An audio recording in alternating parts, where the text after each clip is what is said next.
Waalaikumsalam warahmatullahi Kami wabarakatuh. dari kelompok 1 ingin mempresentasikan tugas video UAS mata kuliah tafsir dengan dosen yang mengambil Bu Harti Ningsih. Kami di sini akan menjelaskan tafsir dan introduksi surat Ad-Duha. Surat Ad-Duha merupakan surat ke-93 dalam Al-Quran yang terdiri dari 11 ayat. Berikut ini adalah tafsir dan analisis Irobi dari surah Ad-Duha secara lengkap. Tafsir surat Ad-Duha ayat 1 sampai 2. Wad-duha wal-laili idza saja. Demi waktu matahari sepenggalan naik dan demi malam apabila telah dini. Ayat pertama dan kedua surat Ad-Duha menyatakan sumpah dengan menggunakan waktu sebagai objek. Sumpah waktu matahari sepenggalan naik dan malam yang sunyi merupakan waktu-waktu yang memiliki keindahan dan keagungan. Sumpah ini juga menunjukkan bahwa kehadiran surat ini di tengah-tengah kegelapan dan kesedihan Rasulullah Shallallahu Alaihi Wasallam merupakan tanda kebesaran dan kemuliaan Allah Subhanahu Wa Taala. 3-4 Mawat ta'akarab bukawama kola walal akhiratu khairul laka minal ula. Tidaklah Tuhanmu meninggalkanmu dan tidak pula membenci, dan sesungguhnya akhirat itu lebih baik bagimu daripada dunia. Ayat ketiga dan keempat memberikan dukungan dan penghibur dari Allah kepada Nabi Muhammad SAW yang mengalami masa kesedihan dan kegelapan. Allah menegaskan bahwa Dia tidak meninggalkan Nabi Muhammad SAW dan tidak membencinya, serta memberikan jaminan bahwa akhirat lebih baik daripada dunia sementara. Tafsir ayat 5-6. Wala sawfa yu'tika rabbuka fatarda alam yajidka yatiman fa'awa. Dan kelak Tuhanmu pasti akan memberikan karunia-Nya kepadamu, maka engkau akan merasa puas. Bukankah Dia mendapati engkau sebagai yatim, lalu Dia memberimu tempat berlindung.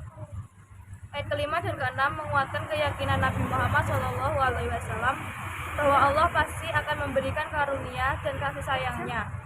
Allah mengingatkan Nabi Muhammad SAW tentang masa lalu ketika beliau menjadi yatim. Namun Allah memberikan tempat berlindung dan perlindungan kepada beliau. Allah menjanjikan hal yang sama di masa depan. 7 dan 8.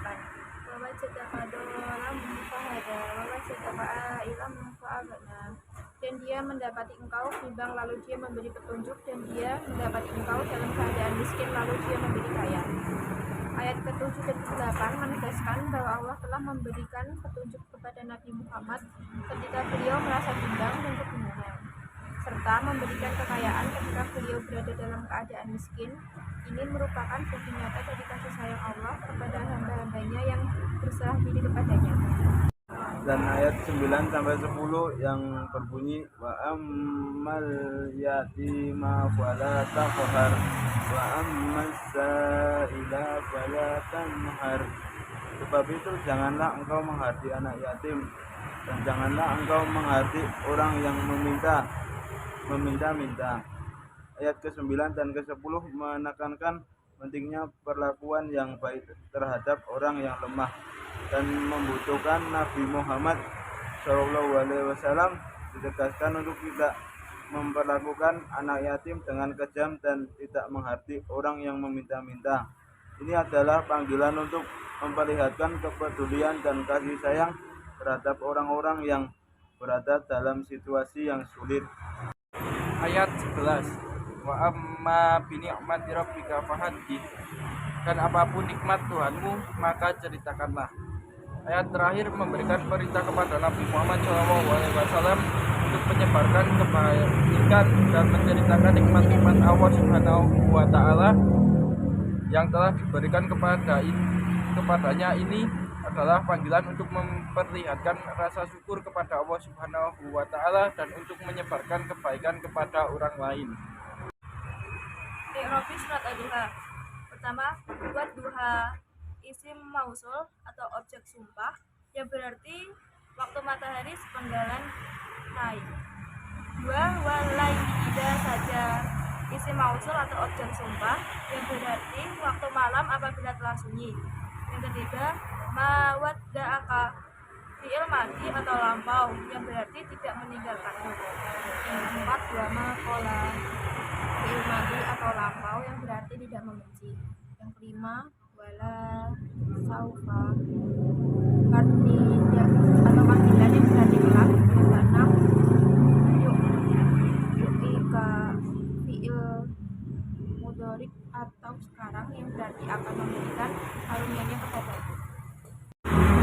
Alam yajidaka artinya fi'il madi atau lampau yang berarti mendapati engkau.